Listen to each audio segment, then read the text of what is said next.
are back. Welcome to another edition of the Sports Corner. And we are back. Welcome to another edition of the Sports Corner. I am your host, Brian Barnaby. And let's just say the boys are back in town. She got away. Know what I say? She can't control. She don't know what to do.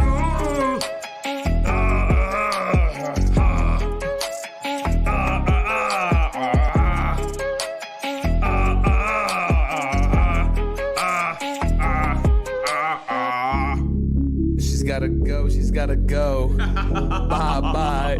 I know that you love this flow. We just chillin', we just villains.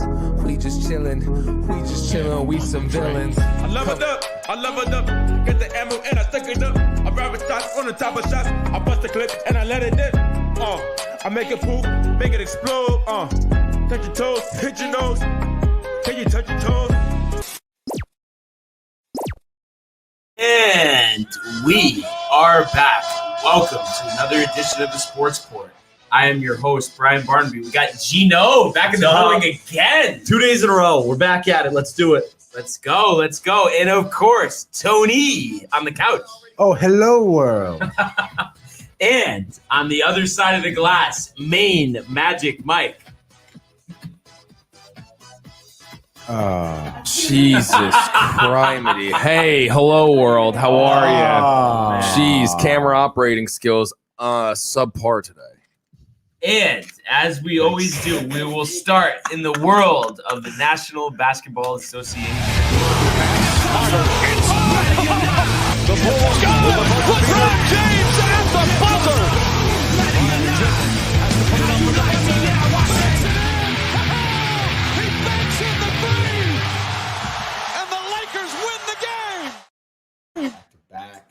Matthew Gabriel, back-to-back, get robbed for Gino. Hey. Matt Gabriel's not going back-to-back. No.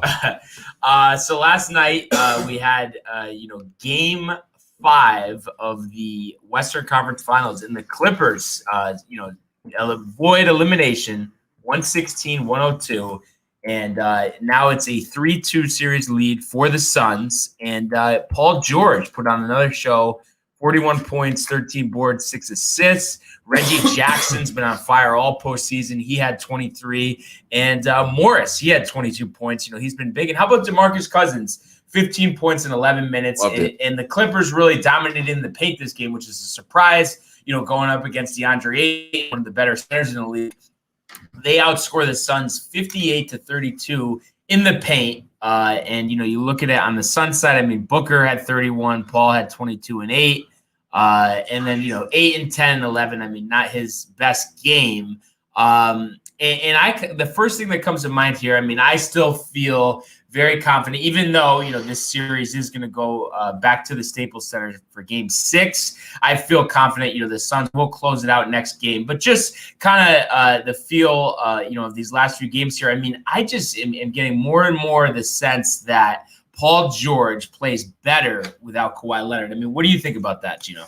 Yeah, I mean, I think, you were saying before the show, the opinions, I think, are starting to change about Paul George, right? I mean, he's, last playoffs, it was a little shaky and, pandemic P, just like kind of the whole thing with him not really playing well in the playoffs.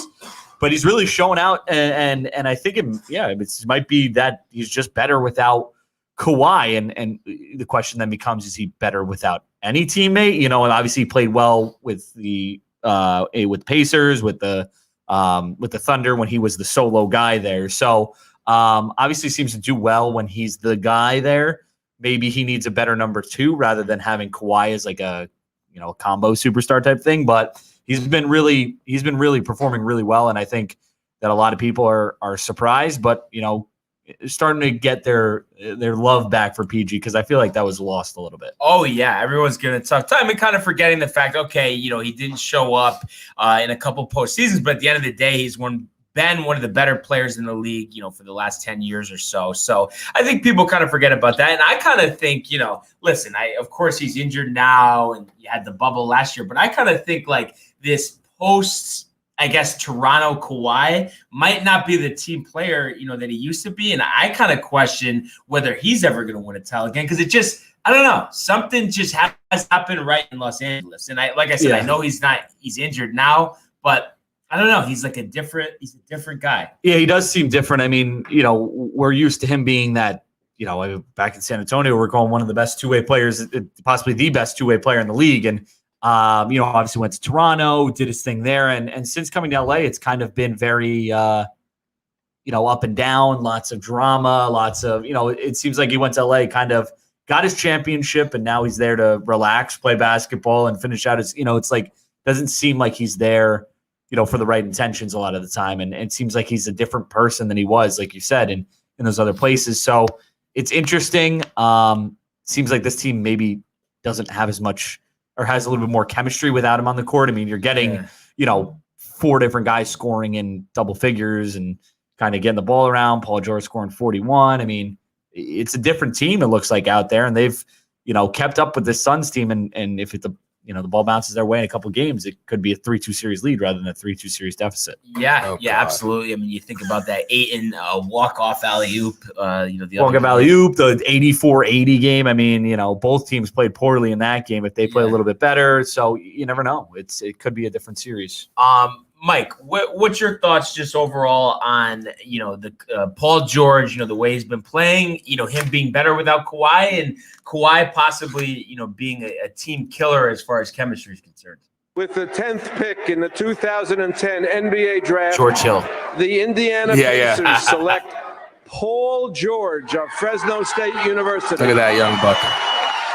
Look at him, not knowing. I remember that night. That was a great night. Didn't he get traded for Kawhi? No. Oh, yeah, George Hill got traded for Kawhi. Yeah. Yes. Yep. Yes. That's funny. But no, I think you might be onto something, but it's just sad, right?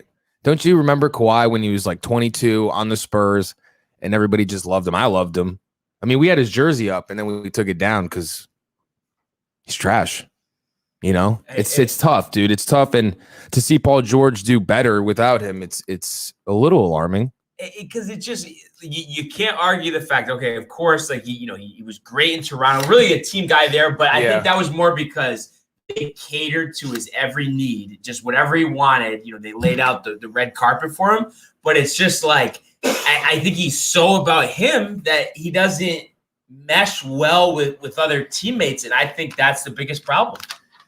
Yeah, I mean, in those other situations, he was himself. He didn't have another superstar to really, tag along with. It was him and a bunch of role players, and Pascal. Obviously in San Antonio, maybe a little bit different, but he was still growing there. But I mean, in Toronto, it was him, and you had some other guys who contributed, but for the most part, it was all Kawhi. So, and like you said, I mean, they wanted, especially in that last year, they catered to his every need because they wanted him to stay. Yeah. So it's I don't know, man. Maybe we're finding something out about Kawhi that we didn't know up until now, but it's interesting to see how this team is playing without him and kind of the drive and the determination that they have without him on the court. Yeah, no, it's really like a completely different team. Just for the fact that they've had all these deficits this postseason, and then they always bounce back, and they're going to try to do that again.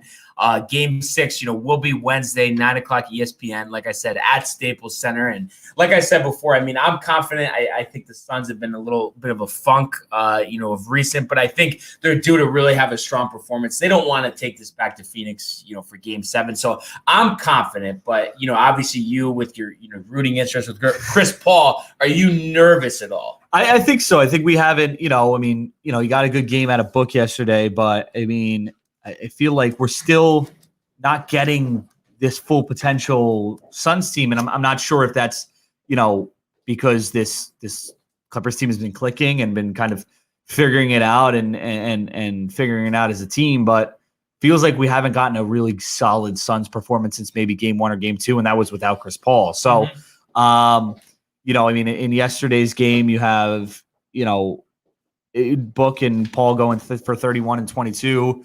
8 in the only 10 points. You get 14 from Cam Johnson. You'd like to see Megill Bridges have some more points. I feel like he was a big, big factor in those first couple of games and in the end of the series against the Nuggets. So I feel like we haven't seen this team really get to where they they were earlier in the playoffs. Mhm. So I am a little worried. But I mean, like you said, they're shooting 34% from three, which the Clippers did the same yesterday. But the points in the paint, they'll figure that out. There's no way they give up 26 extra points in the paint again next game. So there is a little bit of worry there, but I think the Suns can get it done.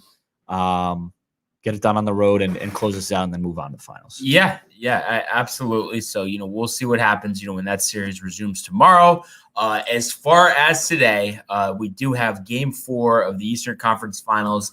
Bucks at Hawks, 8:30 TNT, State Farm Arena. They are listing Trae Young as questionable. They're saying it's a bone bruise in his foot.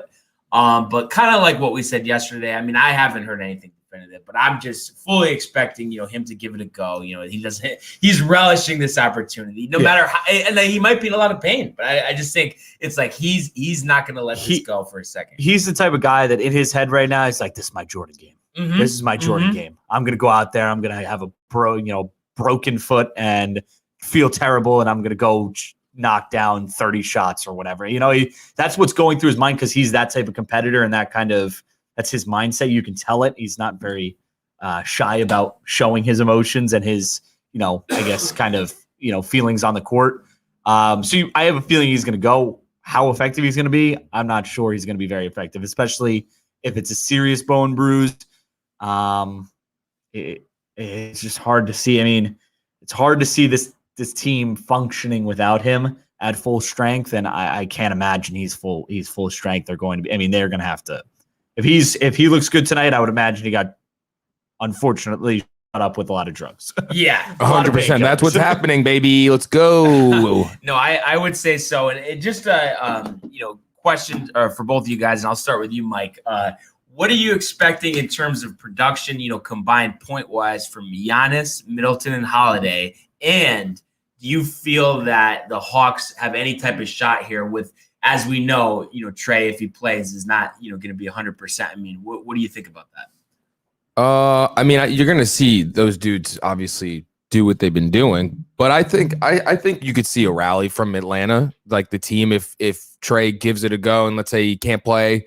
I think you could see them play motivated and use the crowd's energy and come out with a win here. But then, if Trae's done after that, it's over. Well, it sucks. It's tough, dude. And I just think that the problem is for me when I think about it is just that a lot of their success and their role player success comes from Trae's penetration of the defense. Right. And it's hard to see with a bone bruise. And again, I don't know how serious it is. It could be. It was serious enough to keep him out of the end of the game last game. So it has to be decently serious. So if he's really in pain, it's hard for me to see him being able to penetrate as well as he normally is and being able to facilitate, obviously facilitation is a huge part of his game, and he'll still be able to find those pockets and open up shots for his teammates. Just I'm not sure how effective it's going to be or if it's lemon pepper Lou, baby. Yeah, it's going to be. Give Chris Dunn a chance. Oh my God, give Chris Dunn a chance. Yeah, I just think there's no chance. I think that Giannis, Middleton, and Holiday, they're probably going to combine for around 90. And I would say they're going to win by at least 20 points here. I think it's just series over, and it's a shame because Trae's been on such a run. But like you said, with his mobility being limited, I'm just not seeing it. So that's my pick for this game. What do you think? Yeah, I can't see it. I can't see him, just being effective. I just can't see it. And I think that the Bucks have really figured them out. They blew them out in game 2, and obviously it was a close game in game 3, but they kind of figured things out. Obviously the Trae Young injury helped. And again, if he's not 100%, I can't see them also taking advantage of that once more. And it's just, I think, you're going to see another big game from Giannis, another big game from Middleton, and another Bucks win. Michael? Hawks, baby. Let's go. Wow. All right. But I honestly, and we kind of touched on this a few episodes, but I think it's like Tony said, a thing of destiny. And I think it's all set up for Giannis to break through this barrier that he's been having such a problem with. And it just, with the questions in the other series, I mean, we thought for sure it's a lock. Oh, the Suns are going to be there. Now the Clippers are battling back. I mean, there's a lot of question marks. And I think the biggest certainty left in this whole playoffs, it seems like it's Giannis. So I expect, him to take over and potentially be. What if he goes down with an injury tonight? MVP trophy. What if he goes down with an injury in a few weeks? So then what? We will follow this story, but yeah, it's an exciting time. It's a crazy playoff. Never know. What if Middleton goes down? Holiday. I've never seen before, and that's not happening. But hey, it's basketball. It's sports. It's a thought, for sure. And we will see what happens and recap it tomorrow. But for now, we are going to switch gears to the world of Major League Baseball. Giving chase at Judge, and he dives into the stand. DeGrom begins the season with an overpowering strikeout of Ronald Acuna. The wall, it's gone! 3-run home run! What's going on here? I love it. He drives one to the moon. High, deep, and very gone. All right. So, last night, Yankees blow it again. Angels 5, Yankees 3. Fourth straight loss for the Yankees. They're now 7.5 games back in the AL East. But like everything, there is a silver lining, and that's Michael King. Me and Tony had our little wager going on yesterday. I thought I was going to have to be ordering some Michael King jerseys from the MLB store, but oh no. He put on a performance for the ages. 4 to third, 6 hits, 3 runs, 2 walks, 4 Ks. He drops the 0-4. He gives up 2 in the first. Like I said, I guess technically like Tony said, so I don't know why he wanted to make this wager in the first place. But I'm honestly, I'm in the process of looking at TPC Sawgrass in Florida. I think it would be a perfect time for this golf round. I mean, I like it. We didn't have any stipulations. Wow. I feel like go to Florida, have a little vacation. Dude. Wow. I like that. And I'm feeling it. So I'm excited, and I'll keep you posted. I'll send you the bill. I got another one. I mean, there's a course in. in Naples that's going for I think you could get around for $500 Oh, per yeah? person. So I mean that Oh, sounds like dude, a good I place. think while we're going, I would like to invite Mike and Gino. Thank you. Thank you. Yes. I just feel like for all your, Michael King comments, I mean, it's only right? Poetic justice. Yes. I thought it was pretty close, honestly. Because going to the 5th inning, Went to the dude. 5th. 2 earned in the first, like I said, and then man. next clean 4 innings, dude. Dude, if he was sweating would a have gotten to little the 6th, One would you more be inning. sweating? No, because I swear to God, he's not going to do this his whole career, honestly. That's my opinion. The Wow. rest of his career, and you heard it here first, he is not going to have a quality start even, honestly. I don't see it. It's a matter of time before he's in the bullpen, and the Yankees are blowing it like they've been doing for the whole season. So, I mean, I guess we should become accustomed to this. If you want to look at other silver linings, but I am looking forward to the golf, Tony, so I'm looking forward to it, by the way. Yeah. But that being said, I mean, we did have a homer from Urshela, a homer from Stanton, but overall at the plate, 6 for 32. What's that, 187? I mean, it's not good. It's ugly. And I'm just, it's like I'm not even going to bother getting worked up about it anymore. Because you know what? Go embarrass yourself. Go look foolish. Go underperform and go be the laughingstock of the AL East. That's how you want to spend your time. Go do it. It falls on the players. It falls on ownership. It falls on everybody. And you have journalists, you have analysts all over the metropolitan area calling for Boone's job, questioning what Cashman's been doing. I mean, it's very chaotic. And like we talked about, if they lose 7, 10 in a row, I honestly think it would be a good thing because it just forces them to make a change. And the thing is, as much as how stubborn they are, at the same time with bigger crowds coming back, they do not want to have a losing product on the field that either it's going to be boo birds all game or they're going to have 15,000 people a game. And I think they want to avoid that. So I do think we are coming to a breaking point, and especially, let's say the Mets end up sweeping them. I mean, my God. They do not want to be embarrassed by the Mets. I can tell you that much. Ask Hal Steinbrenner about that. So, I mean, I don't know what else I can say other than that. I mean, what do you think, Gino, just overall? I mean, what else is there to say? I mean, we say it every single episode. Honestly, this should really take us 3 minutes to get through because the Yankees did the same thing they do every game. Poor pitching. They hit a couple home runs. Things went south. They were close. Couldn't get over 3 runs because they can't hit with runners in scoring position. I mean, they have. I saw Lindsey Adler did something yesterday. They have 34% of their home runs have come with runners on. The league average is 44%. So basically, they're just hitting all these home runs with nobody on anyway. So they're really, I mean, when you're giving up 5 runs a game and you can only hit 2 home runs, doesn't really matter.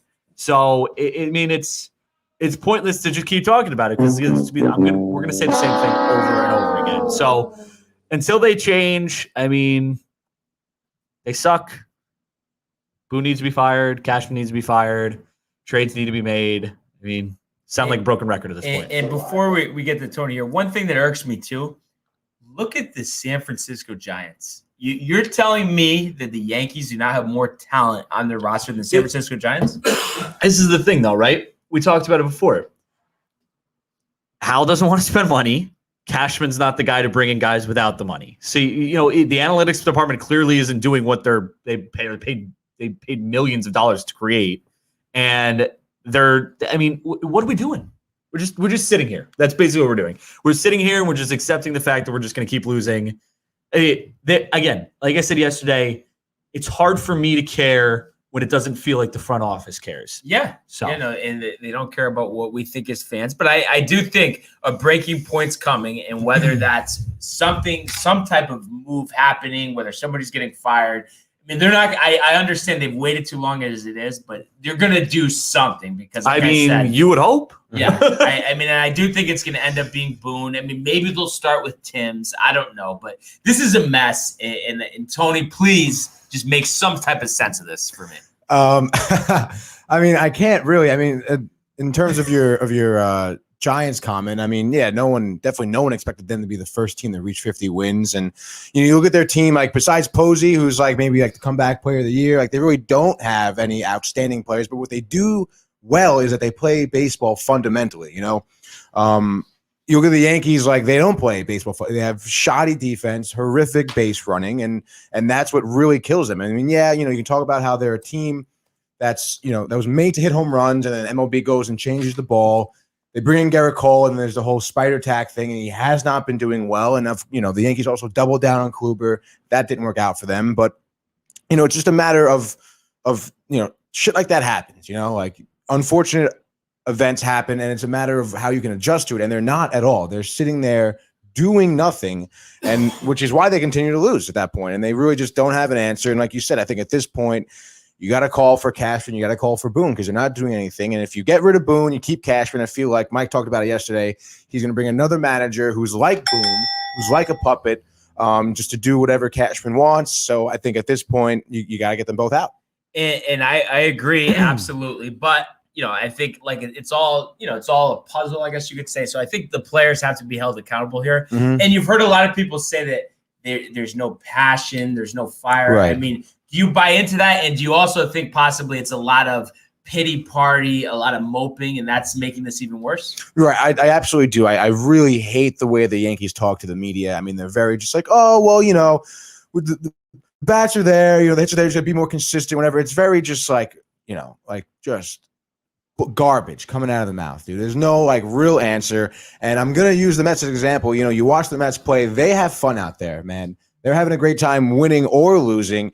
You see them around the bases when Door's laughing, they're hugging people, high-fiving, whatever. And you don't really see that with the Yankees at all. And like, do you think like, by them moping, by them like almost feeling bad for themselves and almost thinking of themselves, oh, I know I'm not this bad. It's not my fault. And then on top of it, they kind of think Boone is a joke. I mean, do you think that kind of is I would imagine at this point they don't have a ton of respect for Boone. I mean, what game was it that like instead of Boone going out there to argue, it was like a first base coach? Phil Nevin. Phil Nevin gets thrown out instead of Boone. Yeah. Like that's not a great look for a manager, man. And I would say too with Nevin, he's been known to get riled up before. If they are going to do an interim manager, I think he would be perfect. And I honestly think the team would respond to him. And listen, it's not going to fix not hitting and stuff, but I do think he actually has some type of fire, which basically no one on this team has besides Garrett Cole and Aaron Judge. Well, yeah. And honestly, it's like Aaron Judge and Garrett Cole seem very to themselves too. Mm-hmm. It's like, it's not like they're guys that are going in. I mean, again, we don't know because the reporters are in the clubhouse, so they can't get this type of information. Right. But from what it looks like on the field, it doesn't seem like those are the guys that are in the locker room saying, "Hey, let's pick it up. This is disgraceful. I don't know what we're doing out here. So the problem is with Boone being the way he is, there is no leader throughout the entire organization. Mm-hmm. There's nobody who's even Hal. Like if this was George, he would have been in the locker room himself doing this pep talk, this leadership stuff. So it's there's no one in the organization, and it feels like they're just like, well, the analytics say that we're doing pretty well in these certain categories, so eventually we'll get there. Or the expected batting average is higher than our actual batting average, or the expected wins. It's like just go out and play the game. Go out and use the eye test and watch what's going on in the field. It's very obvious that this team is not built the right way and is not built good enough well enough to compete in the playoffs, or at this point even in the AL East. So. And one other thing too, and a lot of people would, not you guys, but other good people, like Uncle Richie, for instance, would say, oh, don't give Gardner a tough time. He's a leader. He should be there. And I'm just saying, listen, he doesn't control the other guys, but I think if he's the known veteran team leader and he's expected to be in the lineup every day and he doesn't need to hit, I mean, I think that has to play some role in this, honestly. Oh, yeah. I really do. It's like having, Stanton, who isn't expected to play the field. Yeah, but I mean, it's even worse. At least Stanton can run into one. I mean, Jesus Christ, Gardner. I mean, I think easily if Jacob deGrom played center field for the Yankees, his numbers would blow away what Brett Gardner would do. Oh yeah, I can see that. Honestly, it's a good hitter. It just doesn't make any sense. It's like, again, it goes back to the they don't really care thing. Is just like he's batting like 105, and it's like they're just like, oh, we have center fielders in my AAA, but we're not going to bring him up. Like, why not try? What's that going to do for you? Save their options for another year? No, but you think that's 100% why Florial's not playing center? What'd you say? Do you think that's 100% why Florial isn't playing center field right now? Because not because of his options, but even a guy like Trey Ambergi, like they could easily bring him up. But with Florial, Florial doesn't make sense because he uses option, right? Right. To bring him up this year, it's only once. I think it's only you use an option. Once you use the option, it's like for the year, and they can go up and down. It's not by days the service time at all. I'm not entirely sure, but again, you can as we've seen already. Yeah. These teams love to manipulate the service time. What we're waiting for at this point with Florial, I have no idea. I mean, I think he's done enough service. He's been down there for 9 years or whatever. And listen, like, I don't think, we've seen young Yankee prospects and players like Gleyber Torres, Gary Sanchez, Aaron Judge come up and really just be the talk of the town. And listen, like, I don't think Estevan Florial is going to be to that level, but I just think he'll just bring like excitement to the team. I really think it would just be some buzz that's severely lacking right now. Yeah, I mean, and just remember back when then Sanchez came up and Judge came up, like the buzz around them, and obviously the team wasn't good, and we weren't expected to be as good as we were expected to be this year. But I mean, it's something again, just a move, something. I mean, it feels very we've given up and we don't really care about what's happening on the field because we're going to wait till July 30th to do anything about it. And we're going to just touch on tonight's game quickly, then get to the Mets. But just one question, Florial isn't rangy enough. No, I'm sorry. It's just not even, I'm not even going to consider it. It's a joke. And I was just actually going to ask you, Tony, is spent on the 40. So the search set doesn't matter. If you're going to lose and you have somebody who can help the team, right? It's a joke. And that's what I was just going to say to you, Tony. I mean, the combination of not firing Boone and not bringing up Florial. I mean, would you say, especially for a prestigious organization like the New York Yankees, that's almost as embarrassing as you can get, not doing those things? Dude, absolutely. I mean, like Gino was saying, it's like they've given up almost on the season. And it's like when you think of the Yankees, I mean, yes, I mean, they are a prestigious organization, but it's so odd to see them in this position and not do anything about it. It doesn't make any sense at all. I mean, we've said this countless times. Yeah. Like it's honestly is like stupid. And just on the rangy thing, I mean, listen, 34-year-old Aaron Hicks wasn't terribly rangy at this point. His arm is shot. He walks a lot. Please. If Florial's going to come up and change something with his bat, I'll give up the extra 10 feet that he can't get to his right. And I'm pretty sure he's pretty quick and could cover more ground than Gardner. I mean, as far as we know, we were told that he is he's a 5-tool player. So my guess is he can play the field. He can steal the bases. So I don't know. Again, I don't know. But we've seen him in one game. How I don't know how to make a decision. And he almost homered. He hit a ball to the wall. I mean, this is literally like stuff that the New York Knicks with Isaiah Thomas would be doing. I swear to God, it's that bad. It's crazy how quick that it's changed. And it all starts at the top. And Hal Steinbrenner, I mean, is really making himself out to be a complete joke, whether he wants to own up to it or not. He doesn't care about the fans. And if he's going to keep this up, then we need someone else in there. And I hope that something changes very quickly, because he's doing a disservice to all the loyal fans all around the U.S., all around the world. There's Yankee fans all over the world, and you're just letting every single one of us down. And I think you should be completely ashamed of yourself. But that's one thing. And, they're still going to play the games. Well said, Barnes. So we do have 7:05 tonight, Andrew Heaney versus Jamison Taillon. So I think this is going to be a bloodbath. I mean, Heaney, I believe his ERA is around 5 or 6. We've seen Taillon, granted, last start was great, but I want to set the over-under on runs allowed combined with both of them at 10, and I say that's a solid over on that. Well, I actually was just betting, this brought up, I guess 6-4 yesterday, I think. So I was pretty close with yesterday's one. So maybe today I'll get it right. I think it's probably going to be like 8-5. Ohtani has 2 homers. I mean, again, like you said, it was nice seeing Taillon have a good start, and that's good. That's good, move in the right direction. But at this moment, we can't trust that he's going to do it again. And if he does it again, then maybe that'll change our opinion, or start to change our opinion of him. But right now, I'm not going to say that he's going to go in there and he's going to pitch dominant again and be stopped. I mean, how could you feel confident about anything this team's doing right now? So I would bet, I'm going to go, I don't know, like A5, something like that. I think it's going to be a high-scoring affair, like you said. But I think I just don't have any faith to choose the Yankees. I'm going to choose the Angels again, because I just can't. Nothing in me says there's no reason for me to believe the Yankees will win this game.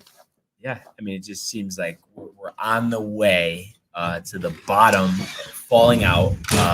Is there any reason for optimism, Tony, honestly? Unless Phil Nevin becomes the manager overnight. And I said that. That is a good call, dude. Everyone up. It's just like I mean, the only thing you could talk about, I don't know, Heaney is like a mediocre, at best. Like, he has good stuff. He has the potential to be really good, but he hasn't been really. And with Taillon coming off a good start, maybe there's some optimism there. But I'm going to say they lose 6-4 tonight. And Ohtani has to at least hit one off Taillon. Yeah, There's of course. no way of course. Because Taillon with the location. Yeah. And the 2 strike pitches that he leaves right over the middle. God, I mean, it really is. I mean, I've never seen them so pathetic. Even in, I know the season isn't even over, but even in 2013, 2014, when they didn't make the playoffs, this is worse. It just is, and it just is. Well, and the other thing is, with 2013, 2014, the teams that were put on the field were awful. You weren't expecting them to go out and perform. There was no expectations. Right. It was, this team is going to go out there and they're going to suck. And that's that. And we knew that there was the talent coming through the system.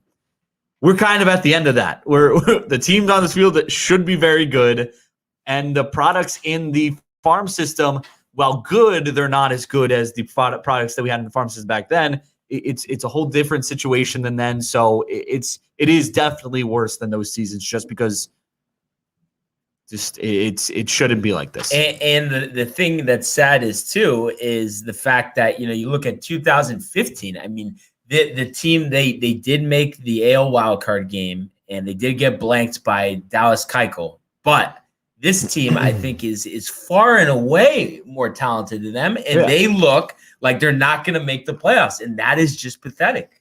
Yeah, it's bad.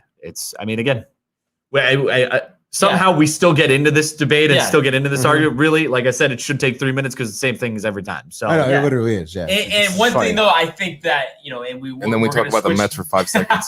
We are switching gears here, but one thing that's what happens when you're doing well. No one, including me, has mentioned is I think the minor league development and scouting department needs to come over fire too, because if these guys aren't ready and no one's coming up and making an impact, right? I mean, who's drafting? Who's picking these players? Yeah.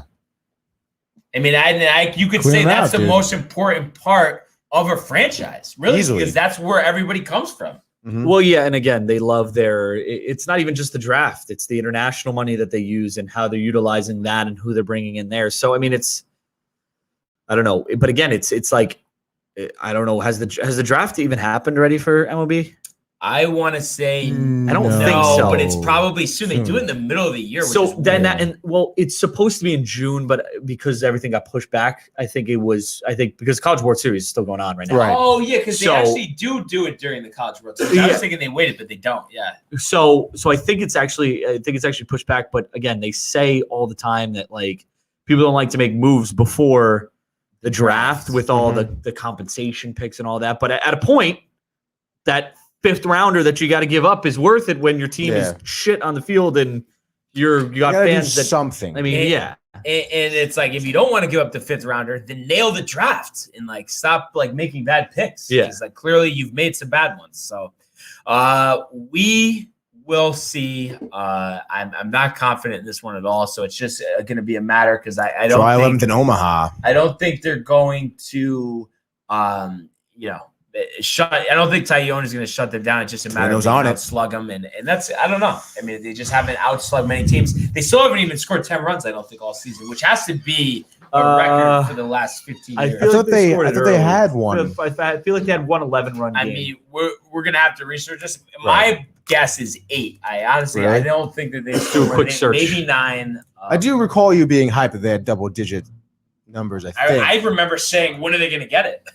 Well, yeah, it's been a while. I mean, it had to be April, if anything. Spring training. Here we go. So this is the beginning of the season. Oh boy. Nope, it's not. 8 looks like the beginning. 8 looks like the most right now. We're in April still, though. Maybe they got into May when they had their stretch in May. They did. What? 10-0 against the Tigers on April 30th. Oh, and then they went to Comerica and got swept, so that didn't matter. So there you go. Yes. That's your 2021 New York Yankees. So I'm going to pass it to you, Tony. I mean, not a great night for the Mets last night as they fall 8-4 in this makeup game with the Nationals. Eichhoff, I guess you could say, kind of got hammered. Yeah, a little bit, 6 innings, 8 hits, 5 runs. You had homers from Alonso and my guy McKinney. I mean, are you getting a little sick of it? Am I sick of it? Nah, I don't know. It's just, dude, Kyle Schwarber, bro. I mean, what the hell, dude? Non-tendered this offseason. Dude, I mean, what a way. Talk about setting the tone for the rest of the game. His first home run off Eichhoff was at his chest, bro. It wasn't even in the strike zone. It was high at his chest.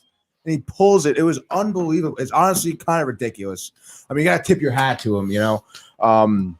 But I mean, I don't know, dude. It was tough. Eichhoff definitely, after that, he definitely struggled with some location. He left one over the middle for Trey Turner right after that. He takes some yard. So obviously not a great start for him, and he struggled to kind of get his composure throughout the rest of the game. He was leaving quite a few balls over the middle of the plate, which led to his 8 hits that he gave up, and 4 dingers too. That's a 4 home runs, dude. Yeah. So it was definitely a tough night for the Mets. And I mean, dude, they came out late though. I mean, they were pushing, I think it was 5-4 in the 8th inning when they were down 5-0. So Castro blew it, right? Castro blew it to Zimmerman, who came in to pinch hit. Zimmerman was just sitting fastball, and it was low over the middle of the plate, and he just took it for a bomb. Yeah. So it was really unfortunate because they had that late life late in the game, as they do a lot. But I mean, when you have a Mets team that's been struggling to hit, and then you struggle for a game in terms of pitching, I mean, it's not a good combination, obviously, and that's what led to the loss. Yeah, as simple as that. that. I feel like we see with the Yankees too. It's just there's something about starting slow. It's like if you're able to get even just one run on the board, right, in the first inning, it just changes the tone, and it just feels like lately both teams are falling behind early, and it's just it's not good. You put so much pressure on yourself by doing that. Yeah, you put even more pressure on the bullpen, and one little mistake like Castro did, and then that's it, dude. All those runs were for nothing, pretty much, and. Granted, it wasn't exactly a blowout. And, dude, McCann came in, I think, in the 8th to pinch it for Mazika. And I really thought he was going to crank one. He took a tough strike 3 call that was definitely outside of the strike zone. But, I mean, the ump called it strike, and that was 3rd out for the 8th inning. And talk about momentum in that inning as well. You had Alonso and McKinney going hitting home runs. So, it's obviously unfortunate. I mean, we did kind of shoot ourselves in the foot early on, but I mean, it is what it is at that point, Yeah, and one point to make, like you mentioned McCann, letting that third strike go, and I just don't like it. It's not specific to the Yankees, it's to the Mets, it's the whole league. And I know it's analytically driven, but it's like they're looking for one pitch and like they'll basically give up and just strike out and not even swing at a pitch. I hate that. Yeah, I don't know. I don't know. I'm not even going to pretend to understand baseball and what goes. I was awful at baseball, so I can't even pretend to understand how they even hit the ball in the first place. But it is frustrating when a ball lands in the middle of the plate and you're just like, I mean, it's like, oh, I wasn't sitting on that pitch. It's like, I know 90s baseball. It's like if you're protecting, you're choking up. Yeah, exactly. And these guys, and you're anything that's close, you're just swinging at and trying to make contact. You don't need to read the pitch out of the guy's hand. Just go. Yeah, I thought it was a good look by McCann, to be honest. That ball was. But I'm just general premise. So how many times do we see guys strike out looking? I know. No, I don't think it was a good look by McCann. You didn't even see it, dude. Box wise, I mean, was it right on the corner or no? It was inside at his hip. Okay, so it was close to him, but like the catcher, boom, and then the call. It was close enough, like. And isn't it funny too? They're trying to perfect the game these days. All these like kind of computer changes and just different stuff, but yet the old frame still works. It still works, dude. It plays. I mean, it's a good move, and it's interesting. I mean, I think we talked about it earlier in the season about them trying out the automated umpires, which is an interesting idea. But I don't know, dude. You're gun to head though. You're saying no automatic umpires. I would say no, not for now, anyway, dude. Yeah. I don't know. It's like, I think it just gets to a point where it's just too much. And sometimes things are better with human error. And like, I could argue and like, I get it. And like, oh, I don't know. We want to be right, this and that. But especially when it comes to football, I kind of wish there wasn't replay. Honestly, I really don't. I really just wish it was just real time because that's how it always was. And we're like changing something from how it always was. And it seems like whenever you do that, no matter what sport you're talking about, most of the time, it doesn't really make things better. I know. I mean, that's tough, though, because sometimes there's some pretty heinous calls, dude. Heinous. But pretty sure it's heinous. Heinous. No, I mean, like imagine, highness, though. I mean, Your Highness? Your Highness. We cut these replays. we cut game times down by a half hour. I don't know. And it just, there's more just constant action instead of review this, review that. It gets a little annoying. No, yeah, I get it. And it doesn't matter what sport we're talking about. It's just there's enough commercials. Like we don't need more downtime. I think we do need some more downtime. So that being said, hey, I think that falls, on the commissioner, but that is a discussion for a different day. So today the Mets begin their 3-game series in Atlanta, and we have Megill versus Morton. 7:20 SNY. Now, was this the same pitching matchup we had about a week and a half ago, Tony? I'm not sure if it was Megill and Morton, but I know Megill's debut was against the Braves. I don't know if it was against Morton. But just remember, though, that show before the game that day, you were like, "Oh, Morton's been trash all hammered. season." Oh, they're gonna light him up, and he goes 11 Ks against them last time out. So. Yeah. My question to you, before we get to your blueprint for a victory here, do you believe there's going to be more Mets hits or Morton Ks tonight? Oh man, that's tough. I think it's gonna be Morton Ks because I think he has like a 2.3 ERAs past like 7 starts. Ever since I said that, dude, the man's been on fire. Actually, it's kind of hilarious. And to boot, I mean, I don't know. Megill's debut wasn't phenomenal against the Braves. He only went 4 1/3 innings, gave up 3 hits, 2 earned runs, 2 walks, only had 4 Ks. And I don't even think Acuna wasn't even in the lineup that day. Right. The lefties on the Braves to hit very well against him, specifically Freddie Freeman, who is just a monster of a batsman, So I'm a little worried. I think the blueprint here tonight is to kind of, it's going to fall out on Megill and his control and how he's going to be at the plate mentally and how he's going to execute his pitches and to boot. I mean, I think they're going to have to go into the Braves bullpen early. I mean, the Braves bullpen has struggled. They've given up a lot of saves for the Braves this year. Their ERA, I think collectively, is a 5.2, 5.1, something like that. So I mean, that's gonna be the key to victory right there. Get Morton out of there quick. Yeah, and it's funny, Morton. I think the way this division is shaping up, like the Braves, no matter how many they fall under 500, really aren't gonna sell because they have a young team, and right? Stuff. But Morton's a guy. Honestly, last offseason, I was thinking would have been perfect for the Yankees just because he's pitched well in the postseason. He has Game 7 experience. He doesn't cost much. I mean, just imagine if they had signed him, possibly over a Kluber. But if somehow we get a bottom falling out situation here for the Braves, I think Charlie Morton would be a great guy to pick up, honestly. I think it's going to be tough, especially with Soroka going down again with his Achilles. Like, I don't know, man. They're struggling, I think, in terms of starting pitching already. Right. And then with Soroka going down, I don't even know if Soroka's going to be able to come back, dude. But like we're talking, because it was Achilles, right? He tore his Achilles last season, stepping weirdly on the mound during a game, and then he was out of the boot for the first day, slate to come back, I think, next week. He tore it again. It popped out. So he's not coming back. I don't think so, dude. But I don't know. I think the only chance really of them kind of trading pieces is just, before the break, if they're 10 under, do they just wave the white flag? Possibly. Maybe. We don't have expanded playoffs. I think a lot of it is going to fall on this series against the Mets, to be honest. Yeah. 4.5 games back right now. Like, are they second, the Braves? Third. So Washington second. Washington. Okay. Yeah. Washington, maybe with Schwarber heating up, maybe they make a push. It's possible, dude. Strasburg possibly coming back, but also possibly getting injured again like he just did earlier this season. Right. So, and one other thing, I would like to campaign. I don't care how much he costs, what compensation you'd have to give up. Let's literally just buy the Washington Nationals hitting coach, because whatever he did with Kyle Schwarber, I think he needs to do that with Gleyber Torres and the rest of the Yankees. You think he's juicing, dude? Dude, I don't know, but it's like, 2019, I think 38 home runs. And then last year, Brett Gardner, I think, had a better year than him last year. Wow. Honestly.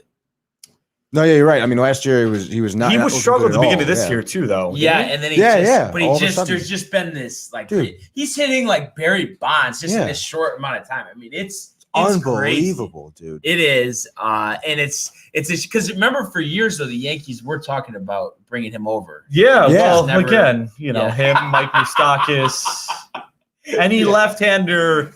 If you are a left-hander who hits the ball 300 feet, please send your application to 161st and River Avenue. Oh man, so. Let's see. It's been a while. Not feeling great about it, but maybe, just maybe, we could have both New York teams win again tonight. Let's do it. I would love that. Sure. I would love that. Other than that, I'm beaten to a pulp by the Yankees. It's just tough. I don't have anything else left to give on that situation. And as we wrap up here, anything else you fellas would like to add? Canadians lost. Tampa cheats. Oh, what was it, 5-1? So bad. Oh, they did dude. not look good. But they didn't cheat. Well, it's actually technically they bent the rules a little bit. What'd they do? So apparently, I actually learned this yesterday from Dan Morrow. Thank you, Dan, if you're watching. Oh. So apparently Nikita Kucherov was on he had hip surgery, right? Right. So they put him on the long-term IL. When you're on the long-term IL, it doesn't count against the cap. So they signed a bunch of players with the money that they would have paid Nikita Kucherov. Once it gets to the playoffs, the cap doesn't matter anymore. Right. So they brought Nikita Kucherov off the long-term IL, kept him and all the players that they had signed. Right. So they're over the salary cap, but they bent the rules a little bit. And he had 2 goals last night, right? Yeah, he's got 30 points in the playoffs. Sounds like they just didn't break the They just bent them. They just worked. But they're cheaters. System, they're cheaters. They're cheaters, and they should be eliminated. And the Canadians should get the cup right now. Okay, yeah, sure. and I do have to say, honestly, next year I'm just targeting this. It's a lot because I follow a lot of sports, but next year is going to be me really trying to make a little hockey push here. Nice. Yeah, dude. I mentioned it. I'm going for the Seattle Kraken. I like the story. I like the expansion story. I like that hockey's returning to ESPN. I think that's going to grow the game. And I like former Ranger Mark Messier. I heard they signed him on. Yeah. He's wow. joining. I think that's great for them. I think the Kraken. There's a little Melrose fatigue. I think on ESPN, and he's been doing the same kind of bit for a while. Well, they have 2 people there who work on NHL. Yeah. It's him and Butch Gross. Yeah, and I guess technically Linda Cohn gets in there. Yes, but she's busy filling in for Dog on Dog and Yes. Leash, 3 to 6 Monday through Friday. Channel 82. All right. So, but yeah, no, I mean, I think the other thing, just before we wrap Yeah. up with the ESPN deal, I think you'll probably be able to get to watch more out of market teams as well. yeah, So Yeah. yeah. Like that'll Seattle. be good for me. Yeah. Yeah, and for Seattle, yes. Yeah, good for you to watch the Canadians blow it next year. Yeah, they're the Canadians. If they blow it in the cup now. But What are you gonna do? that Stop being being Rangers said, as always, I would like to thank all of our loyal listeners and fans. Thank you for joining us. Keep commenting, liking, and subscribing. Everybody enjoy your day. We'll see you tomorrow. Peace. Hey guys, Tony here from Downtime TV checking in. I want to thank all our fans out there who's been liking, subscribing, sharing our content. You guys are the best. You guys are our bloodline. You make us love what we do. Thanks again.